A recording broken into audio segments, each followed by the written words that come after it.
In the war to drive ISIS from northern Syria, an unlikely group has emerged, the stateless Kurdish people. Split across territories of 4 Middle Eastern nations, ethnic Kurds have long endured repression, discrimination, even genocide. But today they form the backbone of the U.S.-backed Syrian Democratic Forces. It's a group American leaders call the greatest warriors fighting the Islamic State. They're the most effective force that we have right now and the force that we need to go on Raqqa. That's the ghost force that has just taken, is halfway through Raqqa and has taken every march objective we've had so far. They also have never lost a battle. Their unusual mix of Marxist ideology, local governance, and military prowess has made them a sort of political Rorschach test. Labels describing them span the political spectrum: pro-Western fighters, radical leftists, hardcore Marxists, atheists, revolutionary feminists, among others. Not open to debate their central role in defeating ISIS. Gail Samak-Lamon reports.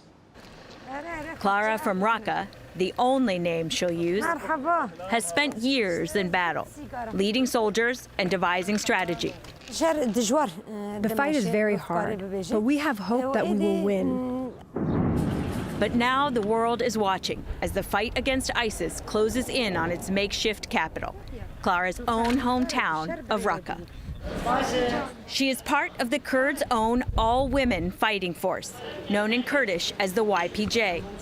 They have fought and died right alongside their brothers in arms. And some of the most celebrated fighters, including snipers, come from their ranks. She took us to Raqqa's front line, to the site of a still smoking ISIS car bomb attack. She described a brutal fight: landmines and booby traps, snipers and suicide attacks. They know they are surrounded and can't survive. Her forces, she says, draw strength from the unique and turbulent history of the Kurdish people. It is revenge for the atrocities and injustices that the Kurds have suffered in the past. Out of our experiences grew a soul of resistance and struggle to achieve legitimate rights and fight against injustice. It's a deeply personal fight for these young women soldiers. Raqqa was the capital of ISIS. They bought and sold Kurdish women here. And we want to tell them that the Kurdish women can protect themselves. And YPJ will take revenge for all Kurdish women. All the fighting and liberating we are doing now, it is for the new generation. It is not only for the Kurds. It will strengthen our identity and history. We are writing our own history now. The Kurdish revolution is a woman's revolution. Fawza Yusuf works for the leading Kurdish party in Syria. For them, this is more than just a war. It's an opportunity to lead and to govern after years without their rights. Have you been waiting for this moment? Syrian Kurds from the beginning were more organized and politically conscious. When the revolution began, Kurdish society was ready. But other actors have also sought advantage in Syria's civil war vacuum, not least from the north. Turkish President Recep Tayyip Erdogan. If our allies are sincere in their fight against the Islamic State, we are ready to act together with them. Embroiled in decades-long conflict with his own Kurdish population, Erdogan sees Syrian Kurds as one and the same enemy. And Kurdish ties across the Syria-Turkey border are strong. In northern Syria, the streets are flush with posters of the Turkish president's main opponent, Abdullah Öcalan. The Kurdish leader jailed in Turkey is a hero to Syrian Kurds, the founding father of their socialist ideology. Fearing rising regional influence for the Kurds, Turkey's president has launched air attacks on Kurdish forces in Syria, forces the U.S. is backing, and he's threatened to do more, clashing specifically over the northern city of Manbij. Manbij belongs to Arabs. It does not belong to Kurdish leaders. We relayed this to our American friends. We told the Americans that Kurdish fighters must not stay there.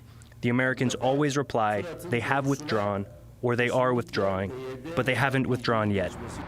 And it doesn't stop there. The Turkish government has also built close ties with Kurds in Iraq, dividing Kurds among themselves. In a controversial referendum scheduled for next month, Iraqi Kurds will vote on an independent state. The Kurds in Syria hope not to be left behind. Cementing political gains is what Syrian Kurds say must come next for them. They've long sought to govern themselves.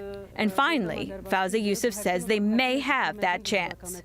The Kurds had a dream to have freedom and rights in their own land, and now to have a chance at this land where we can live together with freedom and democracy. It's a very big chance.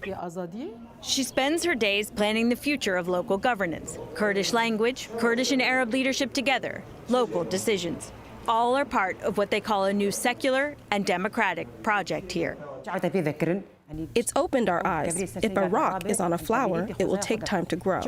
But if you take the rock off, it will flourish. The war allowed people to raise their head. And allowed them to take their revolutionary ideas into government, says Saban Chado, Vice Dean of the Faculty of Science at the newly established Rojava University.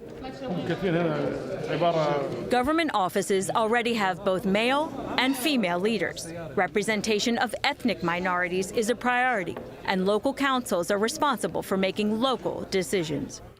But despite the lofty rhetoric, opponents have leveled heavy charges. Some say the Kurds now in power tolerate little opposition, that it's their way or no way. We cannot live under their democracy. Abdul Karim Hussein Mohammed leads a Kurdish opposition party. We met him in his office in Erbil, Iraq. He's been jailed 3 times, he said, by leaders of Yusuf's party on charges he calls false and politicized. Their room is the room of the jail cell. This is where the opposition meets. Everything is forbidden when you say no to them. Everything must be their color, their ideology, their philosophy.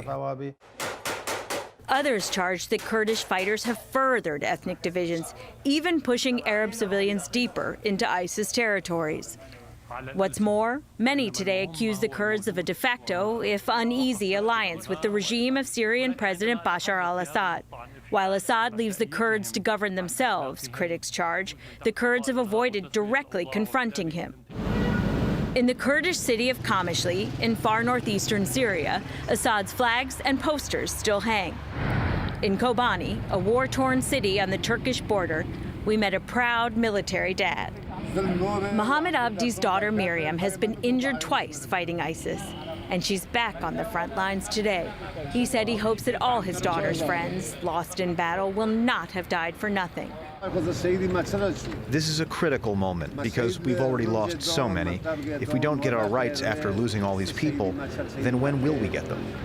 And how many more lives will be lost on the way to an answer?